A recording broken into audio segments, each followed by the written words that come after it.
Për të folur mbi situatën në Kosovë, sidomos mbi situatën që ndodhi ditën e djeshme në Kuvendin e Kosovës, kam të ftuar në një lidhje direkte nga Kosova gazetarin e njohur zotin Faton Mehmeti. Zoti Mehmeti, faleminderit shumë për intervistën. Faleminderit juve. Zoti Mehmeti, mund na thoni se çfarë ndodhi realisht ditën e djeshme në Kuvendin e Kosovës? Po, Kuvendi i Kosovës i hap dyert për mërgjimtar çdo vjet në këtë periudhë, ku dhe mërgjimtarët kanë mundësi nga afër të vizitojnë ambientet e Kuvendit të Kosovës. Mirë po dje, si thua, ndodhi një përplasje mes mërgjimtarëve, po mes politikanëve dhe njëkohësisht mes disa mërgjimtarëve politikanëve. Pra ishte një kaos, kështu që nuk ishte parë ndonjëherë, mes mbështetësve të njërit apo të tjetrit krah, ku edhe devijoj, si thua, situata i doli nga kontrolli, ku bë thirrje edhe për përshkatim. Pra kishim një qytetar që bëri thirrje për përshkatim të zotit Ramush Haradinaj, i cili më vonë është arrestuar dhe momentalisht gjendet në paraburgim. Kështu që është një situatë e tensionuar, klima politike e tensionuar për shkak të zhvillimeve politike dhe për shkak të pamundësisë që partitë politike pra të mos kenë një ujdi për të dekaluar ngërçin që po vazhdon që një kohë gjatë rreth mungesës së një marrëveshje për të zgjedhur presidentin, kështu që me pak fjalë dje kulmoi me përplasjen në Kuvend Kosovës dhe ishte një situatë e pazakontë, me të drejtën, nuk ishte parë ndonjëherë, kështu që mirë po, ajo vetëm sa e tregoj se sa e frustruar dhe sa e kontaminuar është ambienti publik, narracioni politik e ka sjellë, si thua, e ka kontaminuar diskursin publik, gjë që ka ndikuar edhe tek qytetarët e zakonshëm, të cilët janë të frustruar dhe janë të acaruar, si thua, me njërin ose me tjetrën palë. Fakt, ideja është pse duhet ishin në të njëjtën kohë edhe deputetët edhe mërgjimtarët në sallën ku zhvillohen seancat parlamentare. A mund të ishte shmangur incidenti? Po sigurisht ka qenë një lloj strategjie kjo, do thotë partia në pushtet ka dalë, si thua, për t'i urruar mesaorit, derisa partitë në opozitë kanë dalur për ta shfrytzuar në një farë mënyrë këtë situatë dhe për të përçuar një mesazh tek diaspora, sepse mërgata apo diaspora ndryshe siç njihet, pra është ajo që ka bërë ndryshimin e madh në Kosovë, duke i dhënë mbështetje lëvizjes vendosur, kështu që thua, vëmendja është përqendruar te mërgjimtarët për shkak të numrit të madh të qytetarëve të Kosovës që jetojnë sidomos në Zvicër, në Gjermani, po në Austri, e cilët pastaj kanë drejt vote dhe votojnë një pjesë shumë e madhe e tyre, me çka dhe i mundsojnë njerëz ose partisë tjetre për të rritur. Kështu që ka qenë, si thua, edhe pak e orkestruar kuptimin që si njëra si tjetra palë kanë dashur për ta përdorur edhe këtë rast mërgatën, duke e munduar për ta ruajtur njëra palë mërgatën tjetra për ta marrë. Si thua, po që qëllimi ishte, si thua, për të goditur njërin ose palën tjetër. Pra partia në pushtet synonte të godiste opozitën, që gjëja këta po na bllokojnë dhe nuk po janë të gatshëm as për të futur në bisedime, derisa opozita kërkon që partia në pushtet të çajpe dhe të mos ketë funksionet kryesore të shtetit. Kështu që me pak fjalë ka qenë edhe disi përgatitur mirë, po përveç kësaj kontaminimi i diskursit publik është që asnjëherë më parë është i tillë. Në këtë kuptim mjafton një shkëndij shumë e vogël dhe pastaj të ketë edhe përplasje, gjë që ndodhi edhe dje. Në fakt ne pam edhe një moment ku një prej mërgjimtarëve thoshte për gazetarët që këtu na ka thirrur Albin Baba. Si e gjykoni këtë lloj, po themi, të diskursit të mërgjimtarëve? Po, një pjesë e mërgjimtarëve e pëlqejnë deri në adhurim zotrin Kurti.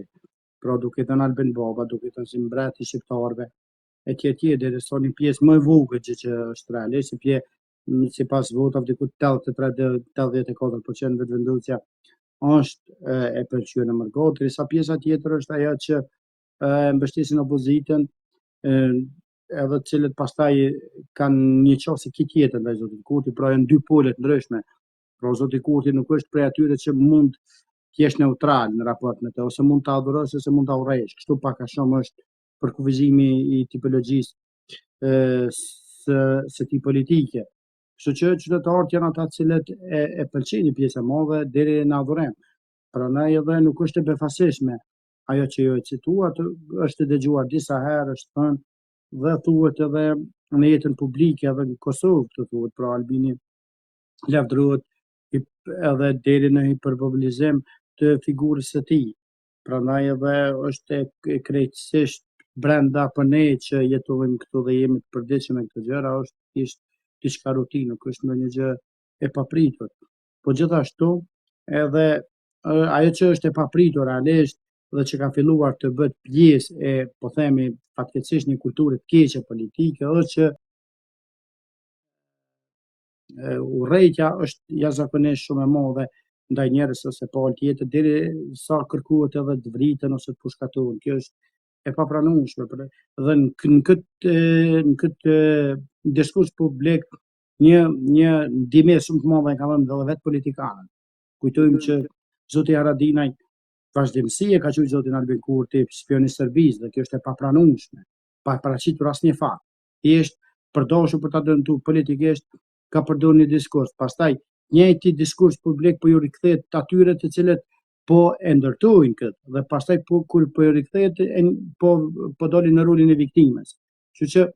secili duhet me pas përgjegjësi ndaj fjalës publike dhe secili duhet me dhënë një kontribut që në ambientin publik të jetë më i shëndosh, edhe ku akuzat thjesht bën për programe politike dhe të ketë, si thua, një normalizim të kulturës politike, të kundërshtive dhe jo të skalohet deri në atë mos sa bëhet kërcënohet, shantazhohet, të fyhen deri në gjëra që janë absurde, që ne nuk i absorbojmë dot. Në këtë kuptim, edhe vetë politikanët, unë e mora shumë zotin Ardina, mi po tjerët, cilët i kanë kontribu këtij diskursi publik dhe këtij kontaminimi të diskursit publik, gjë që edhe frustrimi pastaj të qytetarët krijohet një frustrim krejt fallës i panevojshëm dhe të cilët pastaj nuk janë të vetëdijshëm se çfarë po bëjnë. Dhe vetëm kur përballen me ligjin atëherë shohin se ku janë futur, kërkojnë falje, pastaj por është shumë vonë sepse dëme vetëm sa është bërë. Në fakt,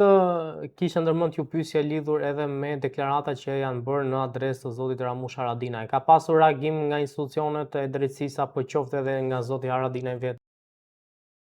Po, zoti Haradinaj nuk është se ka reaguar, kanë reaguar organet të drejtësisë, të cilët e kanë arrestuar personin fjalë dhe i cili, siç e thashë në fillim të kësaj interviste, është në paraburgim aktualisht, pritet të zhvillohen pastaj procedurat e tjera sipas vendimit të prokurorit Trostit, i cili e ka rastin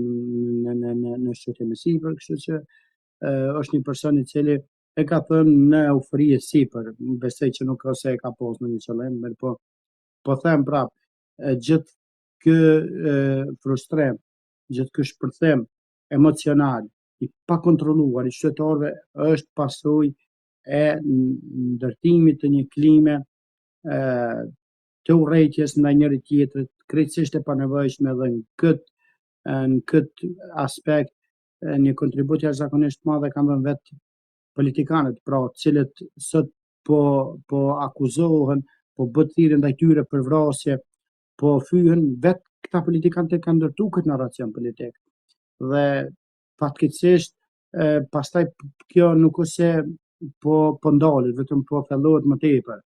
Dhe vetëm kur po bëhet pastaj, kur po bën objekt i këtyre akuzave, i këtyre sjelljeve krejt panevojshme, atëherë po e kuptojnë me sa duket që çfarë kanë bërë. Dhe mesazhi im është shumë i qartë që gjithë politikanët veçanti, por edhe njerëzit edhe ne në media që jemi, duhet me pas kujdes për fjalën publike dhe duhet me u mundu me ndërtu thjesht një kulturë, një edukat krejt ndryshe nga ajo që është bërë deri më tani, ku akuzat ndaj politikanëve duhet jenë të faktuara, duhet thjesht mos me dal përtej asaj për çfarë e akuzon politikanin. Pra duhet ta akuzosh nëse ke kundërshtigje që është shumë normale, se është pjesë e demokracisë, mos pajtohesh, por brenda sozave demokratike, jo me dal dhe me thonë që është spion i Serbisë, sepse vërtet është shumë e rëndë. Ti thuash dikujt që tërë jetën e ka dhënë kontribut për këtë vend, ka sakrifikuar buxhet e Serbisë, edhe sot me dal dikush me thonë spion i Serbisë vetëm pse nuk e mbun dot politikisht, kjo është vërtet e patolerueshme dhe shumë e rëndë. Dhe unë jam prej atyre që kam bërë kritikat vazhdueshme ndaj zotit Kurti, kam edhe sot, sidomos në aspektin e ekonomisë, në aspektin e arsimit, jashtëzakonisht gjendja le për të dëshiruar shumë, por nuk mund të akuzosh për spion të Serbisë njeri që ka kaluar jetën duke u përballë me Serbi, njeri që ka qëndruar në burgjet e Serbisë ku para se të shkohet, para se të rrihet gjithmonë kanë marrë ujin me vete për t'ia kthyer shpirtin. Pra imagjino dhe del dikush thot ty spion i Serbisë, imagjino ti si ndjehesh. Pra duhet me sot një fjalë publik me qit në veten një herë. Pastaj me ia thon dikujt. Dhe është gjithsesi kjo gjuhë nuk duhet me vazhdu më, duhet me nda njëherë për gjithmonë dhe duhet me kuptu që gjithë politikanët secili në një mënyrë ose në mënyrë tjetër, secili sipas mundësisë, sipas rrethonave ka dhënë kontribut për këtë vend dhe qëllimi duhet jetë i mirë për këtë vend, pra për ta kritikuar dikë për të bërë më mirë për këtë vend, jo për me dal prej kontrollës edhe pastaj, sepse nuk jemi i besuar edhe në elektorat. Dhe kjo gjuhë pikërisht ka ndikuar shumë që Aleanca për Armërinë e Kosovës të me zi ta kaloj pragun dhe zotja Haradinaj detyrohet në familjen Kep Dorrëçës, sepse qytetarët nuk e absorbojnë një gjë të tillë, pra nuk e pranojnë një pjesë e madhe e qytetarëve një gjuhë të tillë. Është një pjesë tjetër e cila ka rënë në lajthitje të kësaj gjuhë politike dhe janë pikërisht ka njerëz të cilët pastaj shkojnë kuvend, bëjnë thirrje për vrasje, bëjnë akuzat të cilat vërtet është fatkeqësi edhe për t'i dëgjuar. Zoti Mehmeti, sa gjasa ka që së shpejti të kemi një president të Kosovës dhe më pas të një qeveri të shtetit Kosovës? Kjo është një pyetje 1 milionëshe, pse askush nuk e di këtë gjë. Ka qenë shumë afër një arritje një marrëveshje mes LDK-s dhe Vetëvendosjes, në parim ishte arritur një marrëveshje korrekt para 3 javësh, mirë po ndodhen zhvillimet brenda Lidhjes Demokratike të Kosovës, të cilat e prolonguan situatën vazhdimin e negociatave dhe pastaj kur u rikthyen në tavolinën e negociatave situata kishte ndryshuar. Pra, është politikanë ndryshe flasin, ndryshe mendojnë dhe ndryshe veprojnë. Pra, asnjëherë nuk po janë të lexueshëm atë sa duhet, edhe për ne që i përcjellim këto gjëra, kështu që është shumë e vështirë të thuhet kjo gjë, por ajo që shihet sadopak duket që është vetëm mundësi që Lidhja Demokratike e Kosovës të lëshoj pe, pra të heq dorë nga kërkesa për president, për ta pasur presidentin, për ndryshe vendi do shkojnë zgjedhje, sepse duket që zoti Kurti është shumë i vendosur që ose për ta pasur një president të partisë tij, ose për ta pasur një president konsensual jo partijak të partive opozitare. Kështu që nëse LDK-ja gjë që sot ka pasur për ta mbajtur një mbledhje të kryesisë, nëse vazhdon t'i bie fort me këmbgulje kërkesës së saj për ta pasur presidentin, atëherë vendi me shumë gjatë do shkojë përsëri në zgjedhje. Kështu që varet se si do të shkojnë gjërat, mirë po në optikën time gjasat janë më të vogla për marrëveshje dhe gjasat janë më të mëdha për zgjedhje. Momentalisht të flasim. Zoti Mehmeti, faleminderit shumë për intervistën, ishte kënaqësi. Faleminderit juve.